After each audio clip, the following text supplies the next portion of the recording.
오늘 말씀은 열왕기 하 14장입니다.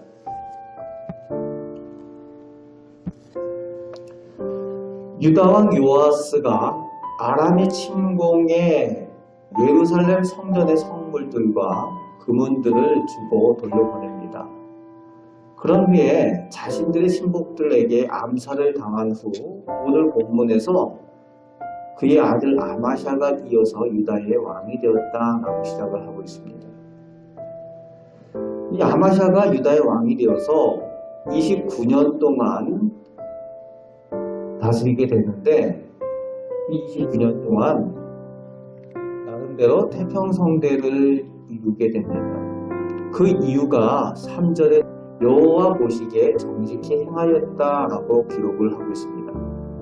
하지만 조상 다윗보다는 조금 못하다, 아쉽다라고 또 설명을 하고 있습니다. 그 이유가 4절 말씀에 산당을 제하지 아니하였고 백성들이 여전히 우상 숭배를 하는 일을 그냥 방치했다라는 거지 조상 다윗과 같이 못했다라는 그 표현을 쓰고 있는 겁니다. 그럼에도 불구하고 5절 말씀에는 다시 나라가 굳게 섰다라고 말씀하고 있습니다. 아마샤를 통해서 하나님께서 나라가 굳게 서도록 그렇게 허락하셨다는 겁니다. 6절 말씀에는 아버지 요아스 왕을 죽인 신복들을 죽이게 되는데 그 복수를 하면서도 그 자녀들을 죽이지 않았습니다. 그 이유가 뭔가 하면은 모세 율법대로 지키기 위해서 그랬다는 거죠. 말씀대로 행하는 사람이었다라고 성경은 설명을 하고 있는 겁니다. 여기까지 참 좋습니다. 그런데 문제가 이제 7절부터 문제가 됩니다. 말씀을 여기까지 잘 지키고 여호와 보시기에 정직하게 행하였지만 7절부터 하지 말아야 될 것들을 하는 내용이 나옵니다. 에돔 사람 10,000명을 죽이고 에돔 사람들과 전쟁을 했다라고 7절부터 기록을 하고 있습니다. 하지 말아야 될 일, 하나님께서 하지 말기를 원하는 그 일을 하는 거죠. 에돔이 어느 나라입니까? 야곱의 형제 에서의 자손들로 이루어진 그 국가가 에돔이거든요. 하나님께서 형제끼리 피를 흘리는 것 기뻐하지 않았기 때문에 에돔과 전쟁하는 일을 하나님께서는 기뻐하지 않습니다. 그런데 에돔 사람 10,000명을 죽이고 에돔을 쳐서 전쟁을 했다는 거예요. 거기서 승리를 합니다. 그리고 8절에 들어서 교만해집니다. 그래서 하지 말아야 될 일을 더 하는 모습이 나타나죠. 이제 누가 싸우겠다고 합니까? 북이스라엘. 같은 민족이 북이스라엘과도 싸우자, 나와라, 대면하자. 그래서 대면하자라는 표현을 쓰고 있는데 전쟁터에서 맞붙자 이거죠. 그러니까 북이스라엘 왕 요아스가 기가 막힌 거예요. 저놈이 하지 말라던 에돔하고 싸우더니 이제 나하고 싸우자고 덤비네. 그래가지고 하지 마라. 에돔하고 싸워서 승리했으니까 네가 그것을 영광이라고 여기고 집에 돌아가라. 왜 죽으려고 나와서 그러느냐. 이제 그렇게 충고를 합니다. 근데 충고를 받아들이지 않고 여전히 11절에 보니까 싸우려고 하는 거죠. 그래서 그 전쟁을 하게 됩니다.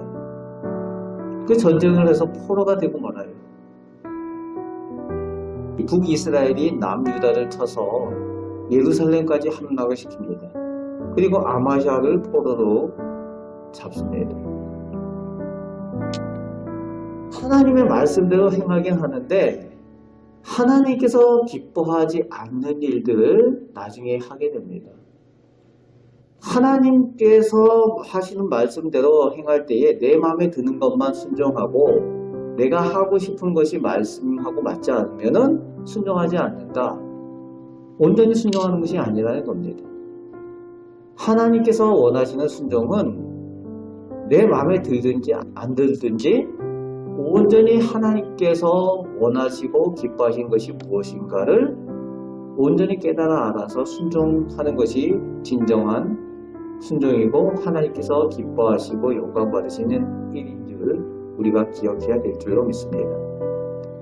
그리고 나서 어쨌든 이 유다왕 아마시아가 포로에서 풀려나지만 19절에 보니까 반역을 당해서 이 반역한 사람들에 의해서 라기스에서 죽임을 당합니다.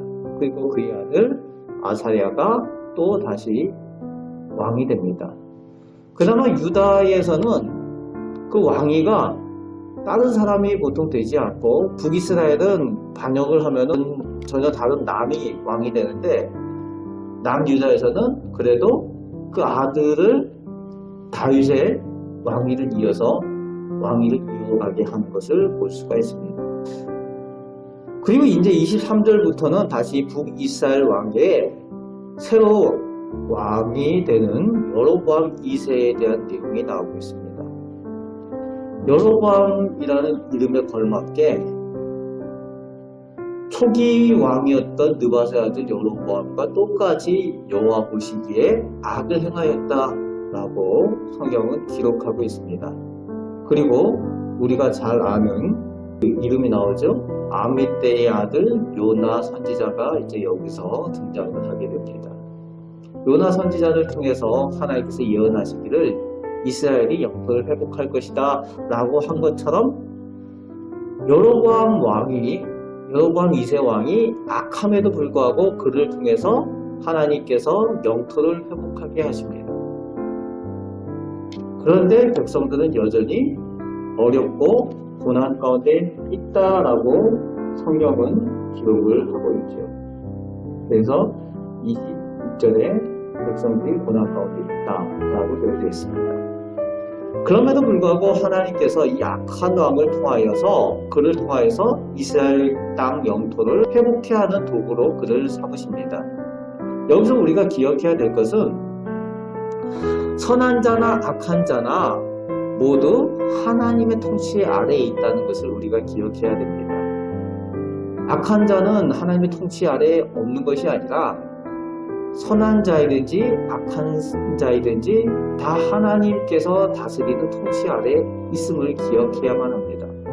단지 선한 도구가 되느냐 악한 도구가 되느냐의 차이가 있다는 거예요. 우리는 가끔 오해하기 쉬운 것이 가룟 유다나 또 성경 가운데 나오는 악한 사람들은 하나님의 통치 바깥에 있다라고 생각하기 쉬운데 그럼에도 불구하고 그 모든 것이 하나님의 통치 가운데에 계획 가운데에 있음을 우리가 기억해야만 합니다.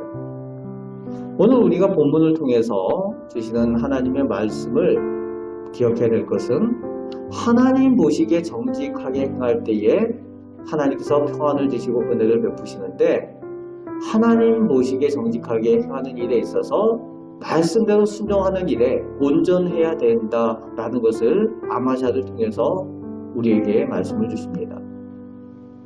내가 원하는 것을 순종하고 내가 원하지 않는 것을 순종하지 않는 것이 아니라 하나님께서 원하시는 것에 초점을 맞추고 온전하고 순전하게 순종하고 행하는 말씀의 사람들로 서시는 우리 성도들 되시길 바랍니다. 그리고 어려운 이 시기에도 하나님께서 여전히 온 우주 만물을 통치하고 계시는 하나님이신 것을 우리가 기억하고 하나님께서 이끄시는 것에 하나님께서 계획하시는 것에 우리의 마음을 두고 하나님 앞에 온전히 순종하는 우리가 되게 해달라고 기도하며 그 가운데 하나님의 역사를 기대하며 바라보는 우리 귀한 성도들, 그래서 축복 가운데 더욱 가까이 나아가시는 하루를 사시는 우리 성도들 다 되시기를 주님의 말씀으로 축원을 드립니다. 아멘. 기도하겠습니다. 하나님 감사합니다. 오늘 저희를 사랑하여 주셔서 하나님 앞에 기도의 자리에 나오게 하심을 감사드립니다. 아버지 하나님, 저희가 하나님 보시기에 정직히 행하며 하나님의 말씀에 따라 순전하고 온전히 행하길 원합니다. 그 가운데에 하나님께서 복을 주셔서 저희 가정이 평온하며 또 저희 교회가 평안하며 또 하나님께서 주신 복으로 인하여 저희 자녀들과 자손들이 함께 복을 누리는 귀한 은혜가 있게 하여 주옵소서. 아버지 하나님, 오늘도 저희를 다스리시는 줄 믿습니다. 하나님의 계획하심과 인도하심을 따라 오늘도 성령님과 동행하며 승리하며 살아가는 저희들 다 되게 하여 주옵소서. 기도할 때에 저희들 기도에 응답하여 주심을 믿습니다. 감사를 드리오며 우리를 사랑하시는 예수 그리스도의 이름으로 기도하옵나이다. 아멘.